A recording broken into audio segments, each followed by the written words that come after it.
아멘. 할렐루야. 우리 예수님 사랑하는 분들만 아멘 합시다.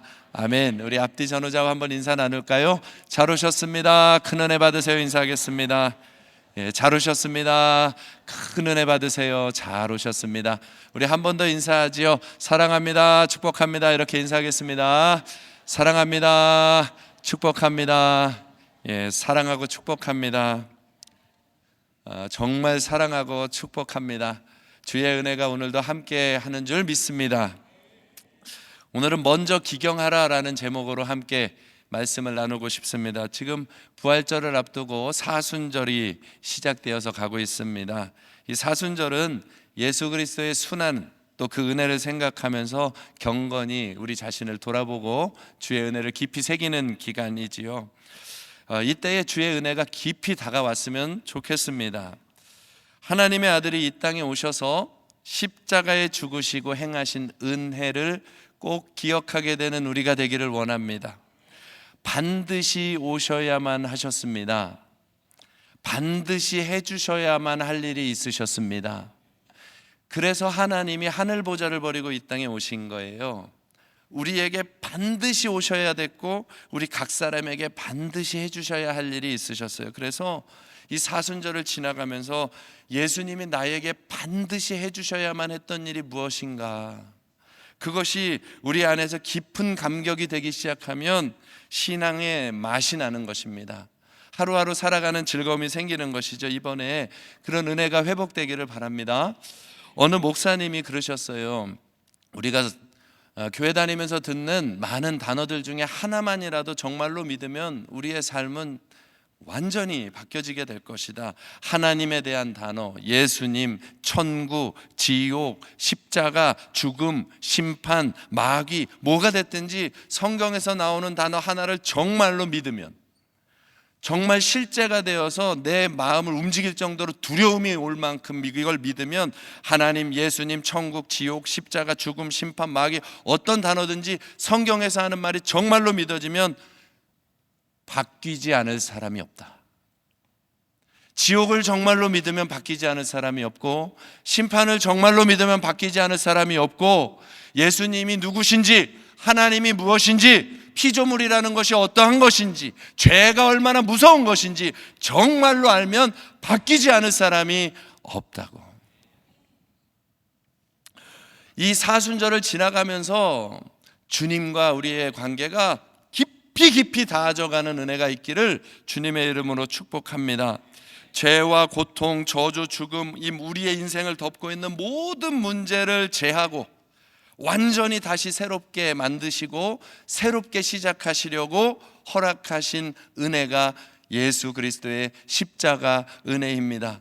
이것이 개념이 아니라 우리 마음의 실제가 되어지는 영광이 있기를 축복합니다. 특별히 이번 사순절에 우리가 세 달 맞이로 나아가지 않습니까? 이 세 달 맞이면 이번 한 달 또 승리해야 하고 주님의 약속을 잡는 날인데, 그래서 오늘 먼저 기경하라 라는 제목으로 말씀을 전하는 것입니다. 봄이 되면, 3월이 되면 대부분 바빠지죠. 교회적으로도 여러 가지 일들이 많습니다. 앞으로 신방도 시작되고요, 성서 아카데미도 시작되고요, 교회 사랑 작정한 것도 성취가 되고요, 또 특별 새벽 기도회도 시작됩니다. 다들 긴장하세요. 특별 새벽 기도회도 시작됩니다. 교회적으로도 여러 가지 일이 일어납니다. 또 이 3월이면 우리는 서울 사니까 조금 덜 몸에 닿지만 농촌이나 이런 곳에서는 농사가 이제 한창, 벼농사 같은 경우는 또 준비해 가기 시작하게 되죠. 그러니까 무엇인가가 시작하는 시기다. 오늘 우리에게도 뭔가 새롭게 시작될 텐데, 오늘 말씀이 이렇게 말하네요. 예레미야 4장 3절에 너희 묵은 땅을 갈고 가시덤불에 파종하지 말라. 새롭게 시작할 거라면 묵은 땅을 갈고 가시덤불에 파종하지 말라, 이렇게 선포해주고 계십니다. 오늘 이 말씀은 이 북왕국 이스라엘은 이미 BC 722년에 망하고 아수르에 멸망당하고 이제 남은 남왕국, 이 남왕국마저도 유다는 이 바벨론에 의하여서 위협을 받고 있는 시기였습니다. 유대 왕국은 국가적으로, 민족적으로 개인의 삶에도 어둠이 짙게 깔려 있었던 시기를 보내고 있는 것이죠. 그런데 북이스라엘이 그렇게 바알을 숭배하고 악을 행하다가 무너졌다는 것을 알면서도 이 남유다도 여전히 우상을 벗어버리지 못하고, 또 세상에서는 아수르라든지 아니면 애굽이라든지 주변 나라를 의지하면서 위기를 넘어가 보려고 하는 그 모습들이 일어나는 것이죠. 그래서 하나님이 이 유다 백성들이 안타까워서 예레미야 선지자를 보내시는 겁니다. 그리고 오늘 말씀하시는 거죠. 너희들 회복하기 원하냐? 이 복잡한 세상에서 승리하기를 원하냐? 그렇다면 묵은 땅을 갈고 가시덤불에 파종하지 말아라 얘기하시는 겁니다. 조금 더 나아가서는 마음 가죽을 베고 새로 시작해라 그렇게 얘기하시는 거예요. 파종은 씨를 뿌리는 것입니다. 농사를 시작하는 것이죠. 씨를 뿌리지도 않고 어떻게 결과를 얻겠습니까? 미래의 풍성한 수확을 기대하면서 처음으로 시작하는 것이 파종입니다. 파종은 풍성한 결실, 보다 나은 미래, 행복한 삶을 위해서 우리가 행하는 모든 수고를 통칭하는 것이 파종이라고 말할 수 있겠어요.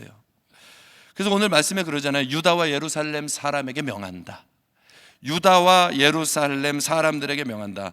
개인과 공동체, 나라와 민족 전체에게다가 명하시는 겁니다. 너희들 나라가, 개인이 새로워지기를 원한다면 묵은 땅을 갈고 가시덤불에 파종하지 마라. 지금 새로운 것을 시작하고 있는 사람들이 있다면 오늘 이 말씀을 잡으십시오. 묵은 땅을 갈고 가시덤불에 파종하지 마라. 바꿔서 말하면 순서를 지키라는 거예요.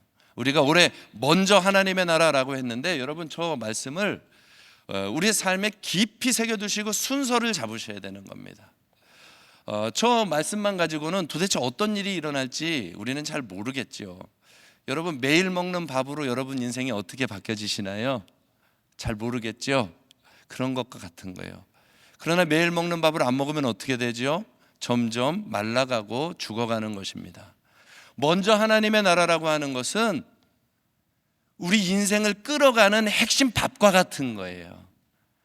어느 때 어느 순간이라도 마음에서부터 먼저 생각하는 거죠. 하나님의 나라에서는 어떻게 하지? 하나님의 나라의 법은 어떤 식이지? 하나님 나라의 주인이셨던 예수님은 어떤 식으로 말씀을 하시고 살아가시지? 그것을 삶의 순간순간 어떤 일을 하든지 적용하면서 밥 먹듯이 기준으로 세워서 그것과 함께 나가기 시작하면 하나님의 나라가 그 순간순간 임하기 시작하고 그것이 번져가면서 우리의 삶이 회복이 되는 거예요. 구체적인 그 크고 대단한 이 엄청난 목적을 하나 딱 던지는 건 맞지만 우리의 삶이 튼튼하게 되는 것은 매일 먹는 밥이거든요.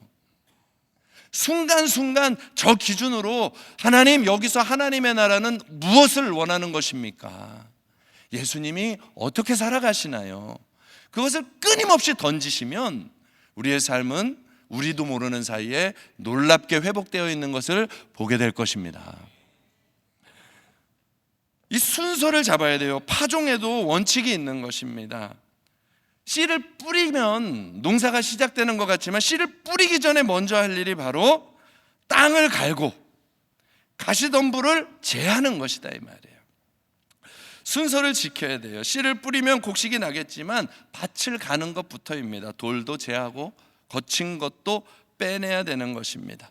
그렇게 할 때 하나님의 심판도 피하게 되고 오히려 다시 풍성한 미래를 회복하게 되는 거예요. 그래서 오늘 먼저 기경하라라는 제목으로 함께 은혜를 나누고자 하는 것입니다. 첫 번째는 이것입니다. 묵은 땅을 기경하십시오. 한번 따라해 보시죠. 묵은 땅을 기경하라. 묵은 땅을 기경해야 돼요.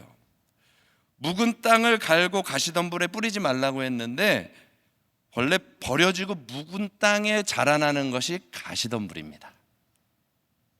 그러니까 가시덤불도 문제지만 묵은 땅이 더 문제라는 거예요. 묵은 땅에 덮이는 것이 가시덤불이에요.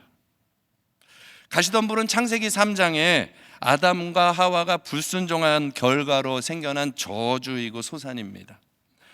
땅을 땀 흘려서 경작하지 않으면 언제라도 가시덤불과 엉겅퀴가 끊임없이 솟아오르게 저주를 받은 것입니다. 땅을 경작하지 아니하면 계속해서 나오는 거예요. 그런데 이 묵은 땅을 뭐라고 이야기했냐? 오늘 유다 백성의 마음으로 비교해 놓은 것입니다. 아무리 얘기를 해줘도 죄를 회개하지 않고 계속 우상을 섬기면서 타락한 생활을 하는 유다 백성들의 마음이 곧 묵은 땅이라는 거예요. 어제와 같은 모습을 계속 고수하는 것을 묵은 땅이라고 하는 거예요. 하나님의 마음이 있음에도 그것에 반응하지 않고 계속해서 가는 것이 묵은 땅이라는 거예요. 그러면서 예레미야는 이 묵은 땅을 또 이렇게까지 얘기하는 거예요. 예레미야 17장 9절에는 만물보다, 같이 한번 읽어볼까요? 시작. 만물보다 거짓되고 심히 부패한 것은 마음이라 누가 능히 이를 알리오마는. 이 묵은 땅이라고 하는 것이 타락되어 있고 부패되어 있는 마음이 묵은 땅이라는 거예요. 여러분, 이 부패라고 하는 것이 뭐죠? 썩었다는 겁니다. 썩은 것을 돌려놓을 수 있습니까? 없습니다. 썩은 것을 냉장고에 넣고 보관하시는 분들 계십니까? 없습니다. 썩은 건 버려지는 것입니다. 그런데 하나님이 우리의 마음에 대하여 평가하시기를, 여러분, 이 마음이 저와 여러분의 마음이에요. 저와 여러분의 마음이라고요. 이게 다른 누구의 마음이 아니라 저와 여러분의 마음에 대하여 하나님이 평가하시기를 부패했다 얘기하시는 겁니다. 그러니까 내 마음을 믿고 사는 사람은 썩은 걸 붙잡고 사는 사람이라는 거예요. 이해가 되셨어요? 이것에 제일 잘 사용되는 단어를 요즘 시대에는 이렇게 씁니다. 내로남불. 바꾸면 그렇다는 거예요. 내로남불. 내가 하면 로맨스고 남이 하면 불륜이에요. 그게 부패하고 썩은 마음의 핵심이에요. 나를 위한 마음, 나 중심의 마음, 욕심 중심의 마음, 기준이 없는 오직 내가 기준이 된 마음, 그 마음 한 자락을 붙잡고 살아가면 썩은 동아줄을 붙잡고 살아가는 인생과 같아서 계속해서 냄새나고 거짓된 것들이 일어나게 된다는 거예요. 로마서 3장 23절에 모든 사람이 죄를 범해서 하나님의 영광에 이르지 못한다라고 이렇게 말씀하고 있어요. 바꿔볼까요? 모든 사람이 죄를 범해서 자기 수준을 넘지 못하고 하나님께로 가지 못한다. 자기 마음 수준을 넘지 못하고 하나님의 영광 안으로 들어가지 못하는 그 육체에 사로잡힌 인생으로 살아가는 것, 그게 묵은 땅이라는 거예요. 가시덤불은요, 이 타락한 인생들이 죄된 성향이 맺어대는 열매들이거든요. 그것이 이 묵은 땅에 뿌리지도 않아도 무성하게 자라나는 것입니다. 제가 요새 어려운 게 하나가 있어요. 뭐가 어렵냐면 이 한 2주 정도 주일 저녁에 내 마음을 끄는 TV 프로그램이 하나 생겼어요. 제가 노래를 좋아하는데 요새 노래 경연대회가 하나 또 나왔더라고요. 1등들이라고. 그런데 여기는 감수성을 자극하는 발라드만 계속 나오는 거예요. 너무 좋아요. 근데 문제는 자려고 해도 이제는 기도를 하고 있는데도 여기서 노래가 막 나오는 거죠. 미쳐버리겠어요. 아침에 일어났습니다. 아침에 딱 일어나서 이제 새벽 예배를 나와야 되는데 이불을 딱 걷고 있는데 마음에서 노래가 나와요. 힘들어. 이거 안 되는데. 여러분, 가시덤불은요 그냥 막 무성하게 자라나요. 그냥 뭐라고 하지 않아도 그냥 막 일어나는 거예요. 애들 키워보니까 그러더라고요. 애들을 좋은 것만 이렇게 갖게 해주려고 애를 써봤는데 돌아서면 나쁜 걸 배워오기도 하고 유치원만 갔다 와도 금방 거친 말을 배워오기도 하고 순식간에 변하는 거예요. 어떤 날은 놀이터에서 이렇게 한참을 지켜봐요. 아이들이 아기 때. 야, 널 뭘 그렇게 얘기를 하냐? 그러면 집에 와가지고 그래. 아빠, 저기 형들이요 이런 말을 하던데요. 에이씨. 아니 그 6살 5살짜리가 뭐 굳이 그런 얘기를 집에 와서 할게 뭐예요. 근데 그걸 그렇게 주의 깊게 듣고 맛깔나게 해요. 그러니까 이게 문제라는 거예요. 우리의 마음이 그렇게 부패돼 가지고 악한 것은 너무 쉽게 가시덤불 자라듯이 맺혀진다 이 말이에요.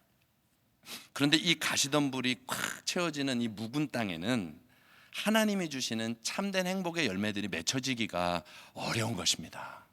그래서 하나님이 묵은 땅을 기경하라고 하는 거예요. 이 마음 자락을 베고 할례를 하라고 행하시는 겁니다. 만약에 그걸 내버려 두면은요, 나도 모르게 가시덤불이 수북히 쌓여가지고 가시덤불에 덮인 채 멸망을 당하게 되는 거예요. 그게 이스라엘 백성, 유다 백성의 모습이 된 거예요. 그 묵은 땅을 내버려 두니까. 예수님도 말씀하시잖아요. 밭의 비유를 하면서 길가밭, 돌짝밭, 가시떨기밭, 그리고 좋은 땅 얘기하시잖아요. 여러분, 열매를 맺는 땅은 좋은 땅, 마음밭을 얘기하시고, 나머지는 딱딱한 바위덩이, 거칠고 뾰족한 가시덤불로 덮인 밭이라고 했어요. 그런데 분명한 것은 열매를 맺으려면 기경부터 해야 된다는 거예요. 옥토가 되려면 기경부터 해야 되는 거예요. 언젠가 저는 시골 사람이라 강원도 철원에서 이렇게 지낼 때 모든 논이 다 벼들이 심겼는데 어느 지역은 아주 너무 수풀이 무성하게 막 채워져 있는 것입니다. 농사를 안 지고. 그래서 저 논을 가진 사람은 참 게으르다. 어쩜 저러고 있냐. 그런데 몇 주 지났더니 그 밭이 그 수풀이 하나도 없어진 거예요. 보니까 포크레인이 다 뒤집어 엎어가지고 싹 덮어버린 겁니다. 그랬더니 농사를 짓기 괜찮은 땅으로 바뀌어 있는 거 있죠. 여러분, 기경하라고 너무 근사하게 써서 그런데 오늘 갈아엎으십시오. 오늘 우리 마음을 갈아엎으셔야 됩니다. 우리 3월 새달맞이 시작할 때 마음밭을 갈아엎어버리자고요. 포크레인이 확 갈아엎듯이 우리의 마음이 갈아엎어져야 됩니다. 이렇게 갈아엎어지지 않으면 새 일을 하실 수가 없는 것입니다. 이 기경된 마음, 갈아엎어진 마음이 어떤 마음이냐면 거듭난 마음이에요. 거듭난 마음. 하나님 앞에서 자기 죄를 깨닫고 생명에 이르는 회개를 해서 거듭나게 돼서 하나님을 보게 되고 알게 되는 마음이 기경된 마음이에요. 그런 은혜가 있기를 바랍니다. 그런데 우리는 성도들이잖아요. 우리 성도들에게는 기경된 마음이 조금 다르게 표현할 수 있어요. 이런 것입니다. 한번 따라해 보시죠. 자신에게 실망한 마음. 더 바꿔볼까요? 자신에게 절망한 마음. 실망보다 더 크지요? 절망. 자기 자신에게 절망한 마음이 기경된 마음이에요. 여기 얼굴을 보니까 절망한 분이 한 분도 안 계세요. 자기에게 절망한 마음이 기경된 마음이에요. 자기에게 절망했다는 건 나에게는 소망이 없어요 라고 정말 인정되기 시작한 거예요. 그래서 내세울 게 없고 하나님만 신뢰하는 그 마음, 하나님 외에 다른 곳을 기댈 게 없는 가난해진 마음이 자기에게 절망한 기경된 마음이라는 거예요. 누가복음 22장 31절 이하 32절에 보면 예수님이 베드로에게 이런 얘기하죠. 너 사탄이 너를 밀가부르듯 하고 있는데 너는 나중에 돌이킨 후에 형제를 굳게 해라, 이렇게 이야기합니다. 돌이킨 후에 형제를 굳게 하라, 예수님이 말씀하시는 거예요. 예수님이 베드로를 딱 집어서 얘기하는 겁니다. 예수님과 있는 동안에는 한두 번 잠시 쓸 수 있는 사람이었다는 거예요. 예수님과 함께 사는 동안에는, 예수님이 같이 곁에서 이끌어주는 동안에는 잠시 쓸 수 있는, 한두 번 잠시 쓸 수 있는 사람이지만 이제 예수님이 죽으시고 승천하셔서 부활하여 올라가시면 하나님의 교회를 맡길 수 없었던 사람이 베드로였던 거예요. 예수님만 사라지면 제자들은 다툼이 일어나잖아요. 십자가 지시기 전날 밤 제자들이 싸운 얘기 아시죠? 누가 크냐? 네가 크냐? 내가 크냐? 내가 예수님 오른편, 내가 예수님 왼편. 예수님 십자가 지시기 전날까지도 자기들이 조금 더 힘이 있고 능력이 있다고 과신하면서 서로 위치 싸움을 하던 사람들이 제자들. 그러니까 예수님하고 함께 있으면서 귀신도 쫓아내고 많은 일도 했지만 예수님 계실 때 잠깐 되어질 수밖에 없고, 예수님이 사라지고 나면 주님이 그 생명처럼 여기는 교회를 맡길 수 없는 수준의 사람들이 베드로였다는 거예요. 자기의 능력을 과신하는 모습들 말이에요. 예수님이 그 얘기를 하니까 베드로가 인정을 못 하겠는 겁니다. 그래서 누가복음 22장 33절에 보면 이렇게 말하죠. 주님, 내가 주와 함께 옥에도 가고 죽는 데에도 가기를 각오했습니다. 다른 사람은 몰라도요, 나는 예수님 완전히 따라가요. 걱정하지 마시고 그런 말씀 하지도 마세요. 뭘 돌이킵니까? 난 이미 돌이켰습니다. 나는 이미 거듭났어요. 나는 달라졌어요. 나는 이미 예수밖에 없는데 무슨. 근데 예수님이 그 얘기를 딱 듣고 고맙다 하지 않으시고 이렇게 말씀하시죠. 너가 그 고백한 오늘 닭 울기 전에 3번 나를 모른다고 부인할 거야. 마음에 닿지도 않는 얘기예요. 내가 무슨 예수님을 부인해. 근데 우린 다 아시죠? 그날 닭 울기 전에 3번 예수님 부인합니다. 이것이 베드로에게 일평생의 가르침이 되는 것입니다. 기경된 마음은 자신의 행위나 결단만으로 절대 거듭날 수 없다는 걸 아는 거예요. 자신의 힘으로는 어떤 것도 할 수 없다는 것을 정말로 아는 사람이에요. 그래서 그런 사람들 안에서 나오는 고백들은요, 비교, 평가, 판단 이런 것이 나올 수가 없습니다. 자기가 기경된 사람들에게는요. 나도 나 하나를 못 바꾸는데 어떻게 내 안에서 그런 말들이 나오게 되겠어요? 기경된 마음은 그런 것이다 이 말입니다. 하나님만 의지하게 되고 하나님에 의하여밖에 살 수가 없게 된 사람들, 하나님이 그렇기 때문에 원하시는 열매를 맺을 수 있는 사람이 되는 거예요. 이 3월을 시작하고 새 달을 시작하고 농사를 시작하고 새로운 걸음을 시작할 때에 하나님에게로 완전히 기경된 마음이 되어지기를 축복합니다. 거기서 새 일이 시작되는 거예요. 기경돼야 씨를 뿌리죠. 기경돼야 씨를 뿌리시는 거예요.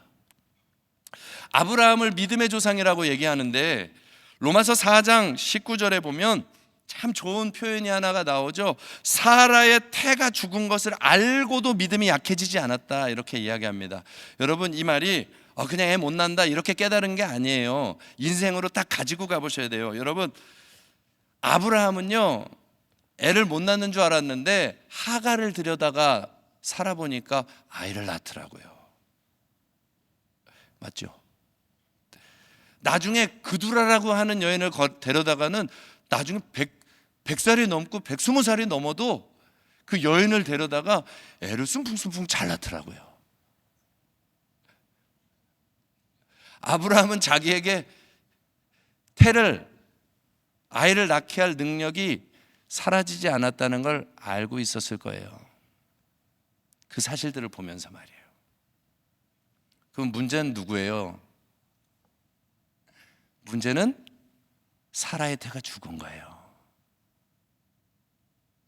이게 문제예요. 이게 우리 안에 이런 마음들이 있는 거죠. 나는 문제가 없는데 저기가 문제다 이 말이에요. 세상이 문제인 거예요. 바뀌지 않는 상황들이 문제인 거예요. 근데 그건 사라의 태는 아브라함도 못 만져요. 방법이 없는 거예요. 차라리 나의 태도 죽었으면 기대도 안 할 텐데 성경을 보면 아브라함의 태는 안 죽었더라고요. 제 식인가요? 나의 태가 죽었으면 기대라도 안 할 텐데 나의 태는 살아 있어요. 사라가 없어요. 그러면 내가 정말 다음 세대를, 나를 통해 다음 씨앗을 얻기를 원한다면 수많은 여인을 데려다가 살아가면 그뿐이잖아요. 살아야가 안 돼요. 자신의 힘을 넘어서는 일, 우리는 이런 일을 만나면 대체로 포기합니다. 여기까지구나, 안 되는 일이구나. 그럼 그렇지 뭐. 그리고 포기를 하고 낙심을 하고, 아니면 포기하기 전까지는, 그때까지는 뭘 하느냐, 사라를 들들 볶는 거죠. 왜 임신을 못하냐, 왜 그러느냐, 막 변화시키려고 애를 쓰지만 안 된다 이 말이에요. 우리 힘으로 안 돼. 다 경험해 보셨잖아요. 가정에서 남편이 왜 안 변하죠? 내 힘으로 안 돼. 자녀가 막 너무 안 되죠? 내 힘으로 안 돼요. 나는 괜찮은 것 같아요. 그러면 다 어느 정도 하다가는 포기한단 말이에요. 근데 아브라함은 믿음의 사람. 아브라함은 사라의 태가 죽은 건 난 못하지만 하나님이 약속하셨다. 하나님은 하신다. 하나님은 주신다. 이걸 믿는 거거든요. 아브라함은 자기는 아무것도 못한다는 것 이미 기경돼 있어요. 나는 못하는구나. 그런데 믿음은 하나님은 하신다. 그러니 여러분, 우린 절망할 게 없는 거예요. 정말 안 되는 거 있습니까? 근데 주님의 약속이 사라졌습니까? 아니잖아요. 주님의 약속이 있기 때문에 절망할 이유가 없는 거예요. 하나님이 기도하면 주신다고 하셨습니다. 하나님이 주 예수를 믿으라, 그리하면 너와 내 집이 구원을 얻으리라 약속하셨습니다. 두세 사람이 내 이름으로 무엇이든지 구하면 그들을 위하여 주시리라 약속하셨습니다. 하나님의 약속들이 있기 때문에 변하지 않는다라고 하는 것이 아니라 우리의 힘으로는 안 됩니다라고 고백하는 거예요. 내 힘으로는 마을이 안 변합니다. 내 힘으로는 목장이 안 변합니다. 내 힘으로는 이 가정이 안 변합니다. 그러나 하나님이 하시면 바뀝니다. 하나님이 역사하시면 달라집니다. 하나님만이 움직이실 수 있습니다. 그 약속, 기도의 약속, 하나님이 이미 주신 언약들, 그것을 딱 붙잡고 기도할 수 있는 것이 성도의 소망이라는 거예요. 이런 말을 하는데도 눈이 감기면 어떡해요, 어떡해. 우리가요, 진짜 소망을 잡아야 되는 거예요. 아, 저 사람만 변하면 아니에요. 기도하면이에요. 우리의 힘으로는 바뀌지 않고 우리의 기대로 바뀌지 않는 거예요. 하나님이 하시는 거예요. 자신에게 실망하고 절망한 사람만 그렇기 때문에 예수가 소망이 되는 거예요. 절대 절망은 절대 소망과 연결되는 것입니다. 그게 성도인 거예요. 세상은 절망하고 끝나는 거예요. 아무리 악인들이 무성하게 자라는 것 같아도 하룻밤에 풀처럼 사라져버리고 한 번 무너지면 끝나버리는 거예요. 그러나 의인들은 7번 넘어져도 다시 일어나는 것은 내 힘으로 일어나는 게 아니라 하나님이 일으켜 주신다. 그 기경된 마음이 있으니 주님을 포기하지 않고 앞을 향해 나아갈 수 있는 거예요. 이스라엘 백성들이 기경되지 않으니까요, 문제를 만날 때마다 자꾸 애굽으로, 바알로, 가나안 땅의 우상으로 제일 먼저 돌아가 버리고 마는 것입니다. 하나님, 우리는 못합니다 라고 된다면, 하나님, 세상으로는 안 됩니다 라는 결론이 나오면 세상으로 갈 수가 없지요. 하나님만 의지하게 되는 거죠. 그 기경이 안 되는 거예요. 여전히 우리 안에도 하나님으로 삽니다 하면서도 돈에 마음이 묶여 있는 거예요. 환경에 마음이 묶여 있다 이 말이에요. 이게 나를 바꿔줄 것 같은 거예요. 그런데 감히 말씀드립니다. 정말 바꾸는 건 주님이 바꾸십니다. 우리의 기대하는 마음이 여기에 있기 때문에 기경되지 않는 마음으로 인하여서 계속해서 수풀이 일어나게 되는 것이에요. 오늘 철저하게 자기에 대한 절망을 하게 되는 귀한 밤이 되기를 축복합니다. 이것이 소망인 거거든요. 주님만 보여지게 될 테니까요. 여러분, 물에 빠진 사람 구하는 법 아시죠? 물에 빠진 사람은 어떻게 구하죠? 몸에 힘이 다 빠져서 모든 걸 포기한 그 순간에 그제서야 들어가서 건져 올릴 수가 있는 거예요. 하나님이 우리를 그렇게 빚어가십니다. 우리를 힘들게 하시는 게 아니고 풍성한 열매를 맺을 모습으로 빚어가셔요. 힘 빠질 때까지. 묵은 땅은 정말로 하나님이 기경해 주셔야 됩니다. 내 힘으로는 숨 하나 내쉬는 것도 할 수 없구나. 내가 의지한다고 해서 이 숨을 쉬는 것이 아니구나. 하나님이 이 숨을 열어주셔야 쉬는 것. 정말 그렇게 주님을 의지하고 믿는 사람들에게는요, 시험거리가 없어요. 주님이 하시는 거니까요. 오늘 여기 서서 전하는 거는 누가 허락해 주신 건가요? 주님이 허락하신 거예요. 저기서 계단 올라오다가 구르지 않은 게 얼마나 감사해요. 하나님이 하시는 거예요. 하나님. 그 기경된 마음일 때 어떤 것도 수용할 수 있고 변화시킬 수 있고 달라질 수 있고 가장 좋은 보석처럼 만들어낼 수가 있는 거예요. 하나님이 하시는 거니까. 하나님은 우리가 그렇게 되기까지 베드로를 기경하듯이 우리도 기경하십니다. 그걸 아멘으로 믿으세요. 이 대만의 어느 선교사님 사모님이 이런 고백을 하시더라고요. 대만에서 선교를 할 때 한 번은 어느 지역을 지나가다가 시장에서 옥수수 뻥튀기 기계 돌리는 것을 봤다는 거예요. 아시죠? 옛날 옥수수 뻥튀기 기계 불에서 이렇게 돌리면은 이렇게 그 안에서 불을 떼고 옥수수가 확 달궈져요. 그러면 이렇게 압이 차면 뻥! 그러면 옥수수가 향기로운 뻥튀기가 돼서 나옵니다. 이 기계 안에서 이게 돌아가고 있을 때 말이에요. 그 뜨거운 불에 옥수수가 막 온몸이 막 짓이겨지고 난리가 나거든요. 그러다가 견디다 못해 뻥! 하고 터지면 향기로운 뻥튀기, 맛있는 고소한 뻥튀기가 되는 거거든요. 그러면서 그걸 깨달았다는 거예요. 그걸 보고 있다가 고난과 환난을 통해 내가 깨어지고 나면 그리스도의 향기를 날리며 쓰임받는 사람이 되겠구나 깨달았다는 거예요. 그런데 그걸 깨닫고 난 지 한 4일쯤 지났을 때 남편 선교사님이 대만 어디 지방으로 말씀을 전하러 갔다가 오시면서 교통사고로 돌아가신 거예요. 4명의 자녀가 남고 자신만 낯선 나라에 남은 것이죠. 그러니까 하나님 앞에서 망연자실 아무것도 못하는 거예요. 하나님, 어떻게 이런 일이 벌어집니까? 주님 일 하러 왔는데 어떻게 이렇게 말도 안 되는 일이 일어납니까? 하나님 너무하십니다. 그리고 망연자실 아무것도 못하고 앉아있는데 그때 그 옥수수 뻥튀기 기계가 또 생각이 난 거예요. 그러더니 그 안에 들어있는 옥수수가 자기 같더래요.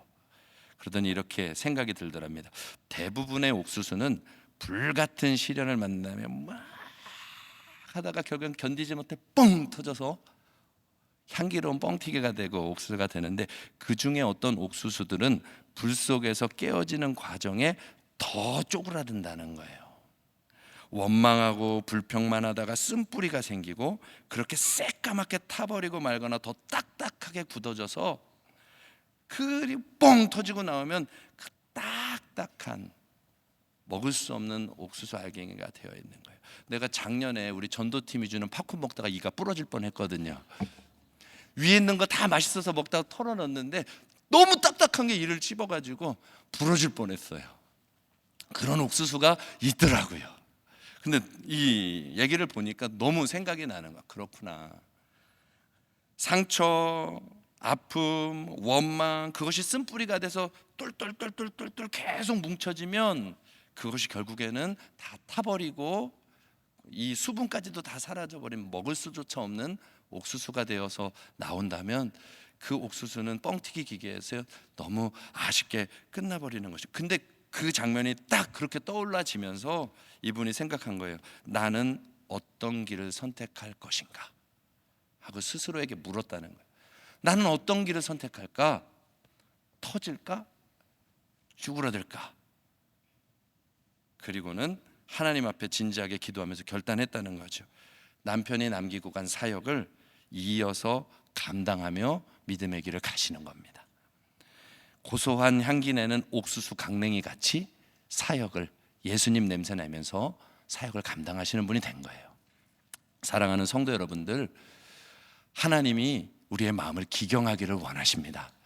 주님만 남을 때까지, 주님 아니면 안 된다는 고백이 남을 때까지. 그 과정을 무서워하지 마세요. 고난과 역경을 지나가면서 우리가 작아질까 봐, 이 상황 속에서 우리가 완전히 무너질까 봐 염려하지 마세요. 사람들은요, 깨져버리면 냉정하게 버립니다. 못 쓸 것 같으면 버리거든요. 쓸모없는 것이네, 그리고 버려요. 그런데 하나님은요, 깨진 그릇만 쓰세요. 그걸 믿으세요. 하나님은 깨진 그릇만 쓰세요. 안 깨지면 못 써요. 돌이킨 후에 형제를 굳게 하라. 깨진 그릇만 써요. 왜냐하면 깨진 그릇도 다시 붙여서 이전 거보다 아름답게 만드실 수 있는 하나님의 영광을, 능력을 온 세상에 보여야 하거든요. 그러니까 깨진 사람만 쓰는 거예요. 오늘 여러분 마음밭 기경하십시다. 이렇게 말하면 좀 그런데 절망하십시다. 나 자신에게는 좀 절망하십시다. 나는 정말 아무것도 못한다. 주님만 하신다. 주님이 우리를 붙잡고 계셔요. 절대 뒤로 밀려나지 않기를 바랍니다. 에스겔 골짜기에서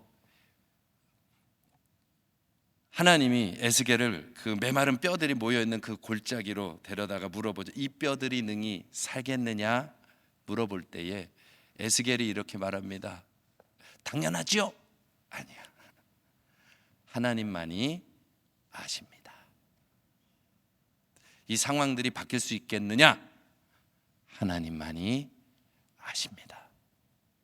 그때 하나님이 말씀하십니다. 이 뼈들에게 너가 대언을 하고 그러면 뼈들이 맞아질 것이고 생기가 들어가라 하면 생기가 들어가게 될 것이다. 그리고 나서 이렇게 말해요. 에스겔 37장 6절에 그렇게 되면 내가 여호와인 줄 너희가 알리라. 성도는요, 나의 목적을 이루는 사람이 아니라 여호와가 누구인지 알리는 사람들로 부름받은 사람들이에요.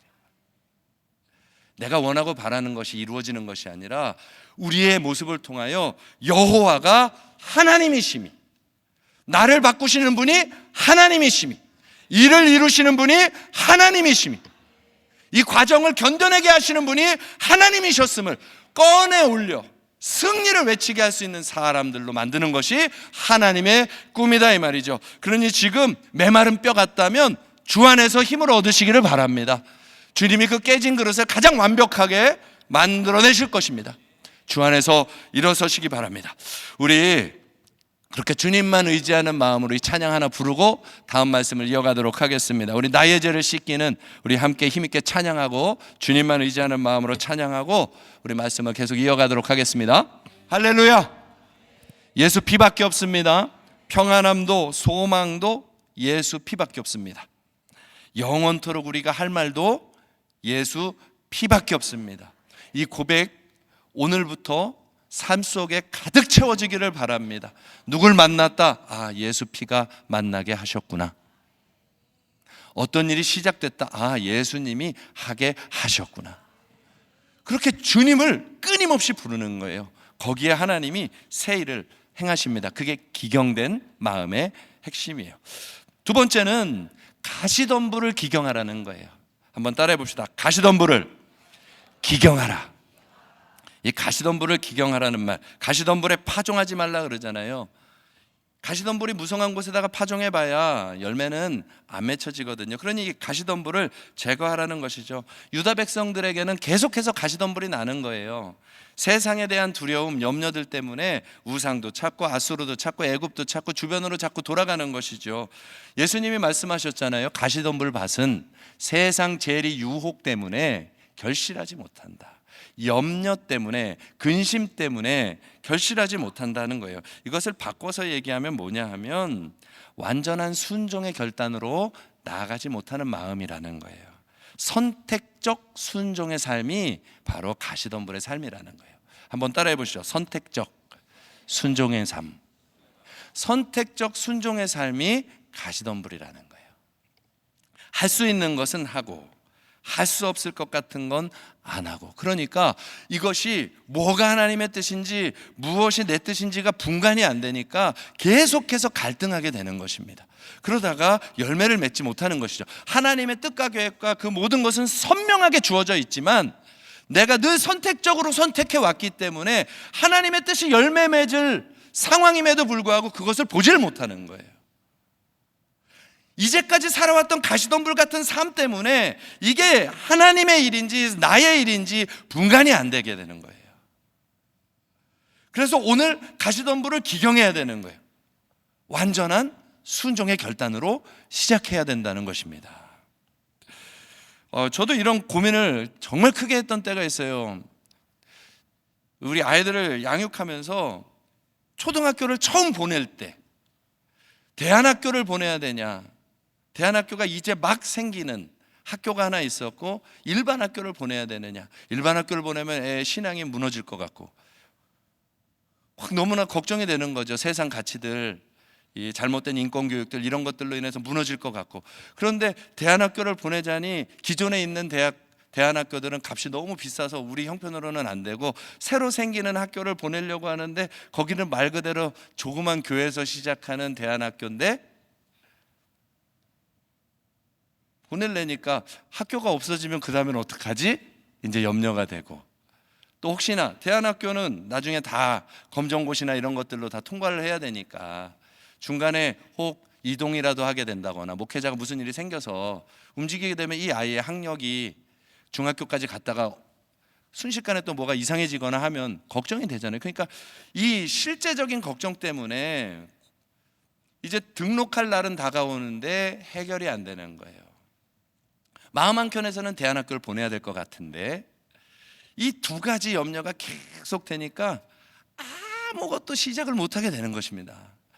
이제 이틀 남았어요. 이틀 등록하려면 학교에다 하든지 여기다가 하든지 도저히 안 되는데 기도를 해도요 하는 것 같지만 기도 안 해요. 막 부르짖는 것 같은데 속으로는 염려만 해. 이렇게 할까? 저렇게 할까? 이렇게 할까? 저렇게 할까? 뭐 나만 그래 본 것처럼 그러세요. 여기 다 전적들이 있으시잖아. 이렇게 할까? 저렇게 할까? 염려만 내. 기도는 그냥 소리지 그게 안 돼요. 그런데 어느 날 새벽에 이틀 남은 새벽에 마음에 그런 생각이 분뚝 떠오르는 거예요. 야 태모야, 이렇게 안 불렀고 그냥 그렇게 느껴졌다 이 말이에요. 야 태모야, 대안학교 가면 다 믿음이 좋고 괜찮은 아이가 되냐? 하고 물어보셨어요.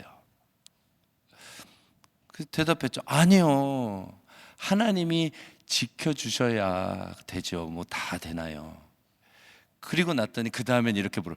야 태모야, 일반 학교 가면 다 믿음이 망가지냐? 아니죠. 하나님이 지켜주셔서 훌륭한 길 가는 사람도 얼마나 많은데요. 너 대답 다 잘했다. 그러면 누가 하는 거냐? 이렇게 하나님이 해주셔야 되는 거죠. 근데 그때 정신이 들은 거예요. 하나님이 해주셔야 되는 거지. 내가 계산하고 염려해서 되는 게 아니지. 그러면 나는 하나님이 사인 주시면 그냥 순종하겠습니다. 그날 결단을 해버린 거예요. 대신에 하나님, 제가 알아들을 수 있는 사인을 주세요. 알아들을 수 있는 사인을 주시면 무조건 아멘입니다. 이제 염려는 끝입니다. 그냥 아멘입니다. 순종할게요. 그렇게 딱 하고 나니까 마음이 평안해진 겁니다. 정말 평안해졌어요. 근데 그날 아침 딱 집에 가서 새벽 예배 마치고 집에 가서 아이랑 이렇게 밥을 먹는데 아이가 갑자기 평상시 하지도 않던 얘기를 하나 딱 꺼내는 겁니다. 아빠, 이제는요 남자끼리 결혼하고 손을 잡고 뭘 할 수가 있대요. 뭐 결혼할 수가 있대. 그런 시대가 왔대요. 함부로 뭐라고 하면 안 된대. 너 그거 어디서 들었냐? 우리 유치원 선생님이 얘기 주던데요.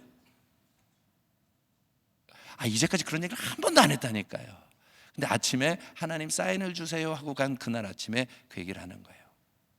그리고 그날 교역자 회의를 갔는데 맨날 우리 보고 내가 대안학교 고민한다 그랬더니 그런데 왜 보내냐고 하시던 분이 갑자기 설교를 하시는 날이 된 거예요. 근데 그분이요 자녀 교육 잘못 시켜서 망한 왕들의 이야기를 엄청나게 하는 거예요.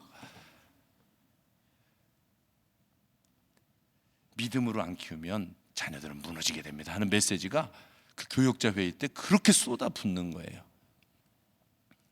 저분이 왜 저런 얘기를 하시냐.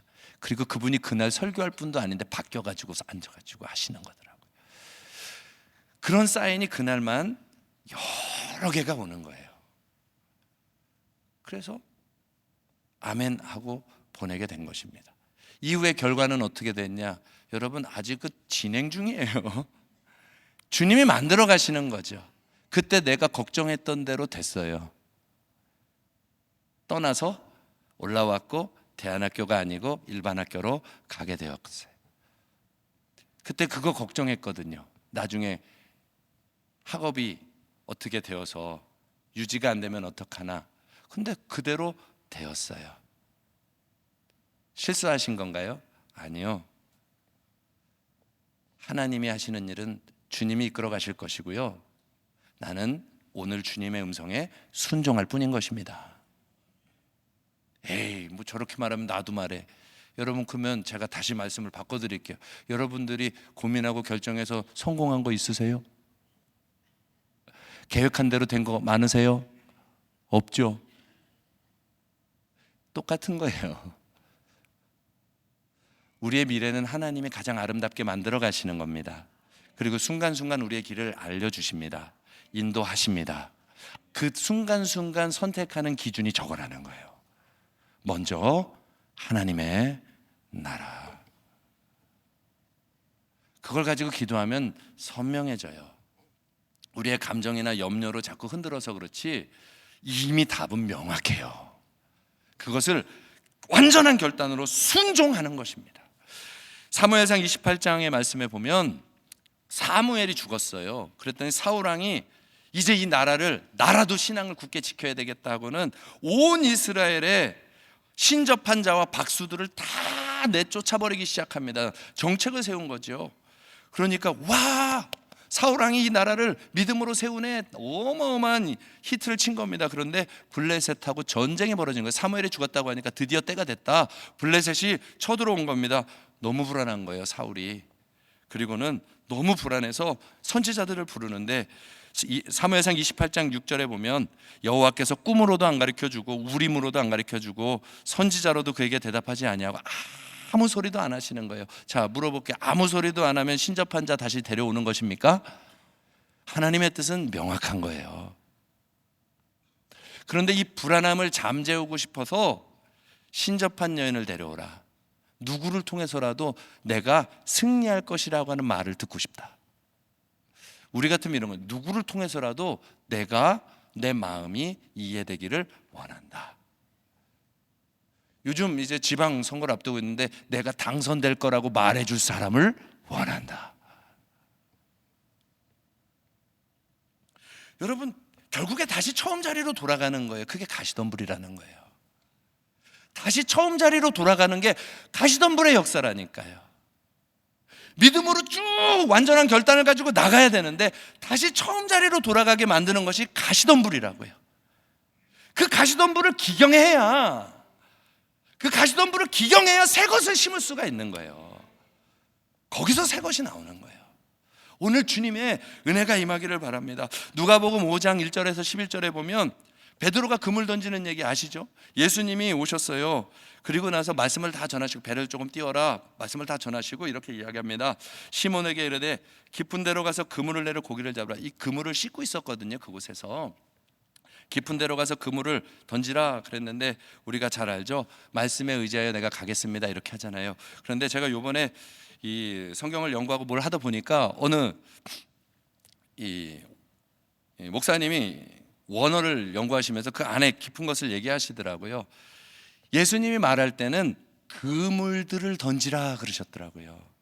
깊은 데 가서 그물들을 던지라, 복수형으로 말씀하셨다는 거예요. 그 말은 베드로에게만 한 얘기가 아니라 거기 있었던 모든 사람들이 가지고 있는 모든 그물을 가지고 가서 깊은 데서 던져보라고 얘기를 하신 거예요.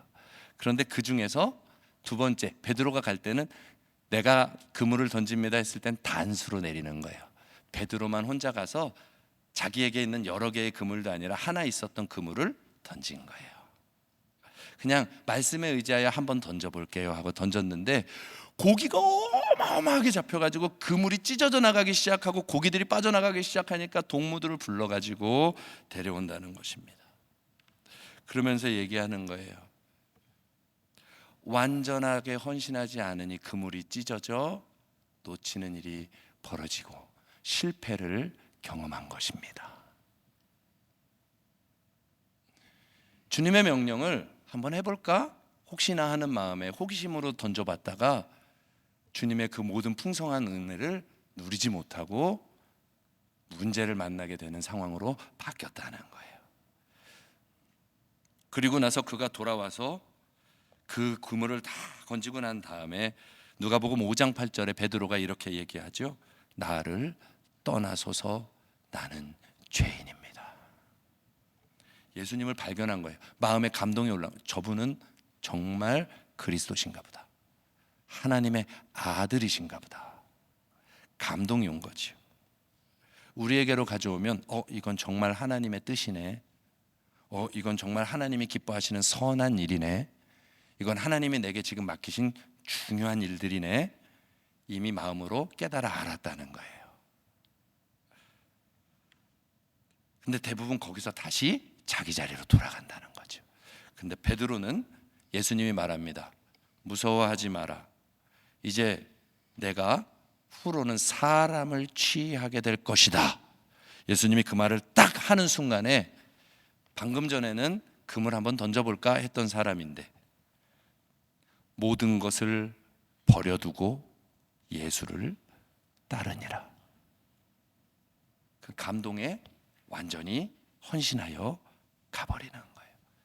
그 자리에서 베드를 육지에 대고 그 자리에서 모든 것을 버려두고 그 자리에서 예수님에게 전부를 걸어 나는 이제는 그리스도를 만났으니까 그리스도만 따라가리라.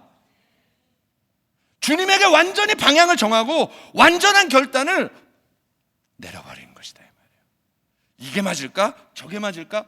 이제 그리스도를 만났기 때문에 갈등이 없어졌다는 거예요. 그리고는 주를 향하여 완전한 순종으로 나아가는 것이죠. 그곳에 고기 잡던 다른 사람들은 아직 못 따라왔을지 모르겠지요. 그러나 베드로와 야고보와 요한과 안드레는 그 자리에서 배를 버려두고 완전히 일생을 예수를 따라가며 헌신하며 나아가는 거예요. 여러분, 우리가 다 믿음의 크기는 다르고 신앙의 성숙도는 다르고 주를 따라가는 시간표도 다 다를 것입니다. 우리가 믿음이 어린아이도 있고 장성한 사람도 있고 다 시간표는 다를 것입니다. 그러나 분명한 거는 하나님은 이 자리로 이끌 것입니다. 하나님 앞에 완전한 결단을 올려드릴 수 있는 그 순간까지 우리를 하나님은 최근에 오실 거예요. 반드시 수풀을 제하시는 일을 계속해서 하실 거라고요. 그것이 제해지는 만큼 우리를 향한 하나님의 놀라운 일들이 이 크게 번져지고 풍성하게 열매를 맺혀가는 일이 벌어지게 되는 것입니다. 사랑하는 성도 여러분들, 완전한 순종으로 나아가십시오. 완전한 순종으로 결단을 하십시오. 그 이후부터는 베드로는요, 무슨 일이 있어도 혹 자기가 연약하여 넘어질지라도 주를 떠나지 않아요. 닭이 울 때 3번 배신할지라도 끝까지 따라가긴 해요. 요한복음 6장 68절에 예수님이 어려운 얘기를 하셨을 때 너도 가려느냐? 영생의 말씀이 여기 있는데 우리가 어디를 갑니까? 이해하긴 어려워도 다 알지 못해도 당신이 그리스도시니 아무리 어려워도 나는 여기 있겠어요. 말씀 앞에 있겠어요. 완전한 결단으로 주님을 따라가는, 이해를 다해서 가지 아니하고 예수가 그리스도시니까 따라가시는 거예요.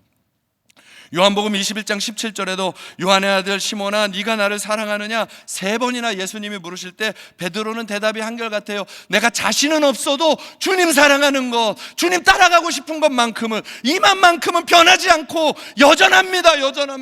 내가 연약해서 또 넘어질지는 몰라도 여전합니다. 주를 향한 마음이 서 있다 이 말이에요. 그것이 숯불이 제거된 마음들이라 이 말이에요. 그때 하나님이 그를 붙들고 쓰시는 거예요. 마음껏 데려가시는 거예요. 사도행전 4장 12절에도 죽음의 위협 앞에서도 얘기하자 다른 이로서는 구원을 얻을 수 없나니 천하 인간의 구원 얻을 만한 다른 이름을 우리에게 주신 일이 없다. 다시는 그 얘기 하지 마. 너 그 얘기만 안 하면 살려줄게. 하나님의 말씀을 듣는 것보다 사람의 말을 듣는 것이 옳은가 판단해보라. 우리는 보고 들은 것을 말하지 아니할 수 없노라. 베드로가 바뀐 거예요. 수풀이 제거된 거예요. 늘 이럴까 저럴까 염려하던 삶에서 주님의 명확한 음성을 듣고 하나님을 알게 되니 달려간다 이 말이죠. 이번 3월 달이 이런 한 달이 되기를 바랍니다. 새로운 일들을 시작할 때에 묵은 땅이 기경되어서 하나님을 향하여서 나아가시자고요. 더 이상 내 힘으로 하려고 하는 시도를 내려놓으십시다. 내 힘으로 뭔가를 해내려고 하는 시도를 내려놓고 하나님 도와주세요. 하나님이 말씀하면 순종합니다. 하나님 약할지라도 부족할지라도 넘어질지라도 말씀하신 대로 하겠습니다. 그렇게 기경된 마음으로 주님을 의지하면서 나아가 하나님의 영광을 보는 풍성한 열매를 맺는 그 파종의 작업을 시작하는 이번 한 달이 되기를 주님의 이름으로 축복합니다. 예수만 남는 저와 여러분의 삶 되기를 이번 한 달도 주님의 이름으로 축복합니다. 우리 이런 마음을 담아서 결단을 담아서 함께 기도 찬양하고, 찬양하는 동안에 준비한 예물 드리지 못한 분들은 마저 드리시고요, 함께 기도하시죠. 우리 전능하신 나의 주 하나님, 그 찬양 가사 하나를 생각하며 우리 함께 기도하는 겁니다. 찬양하는 것입니다. 주님이 우리 하나님이십니다. 우리는 할 수 있는 건 많지 않지만 하나님은 이를 이루십니다. 이 믿음 가지고 함께 찬양하지요.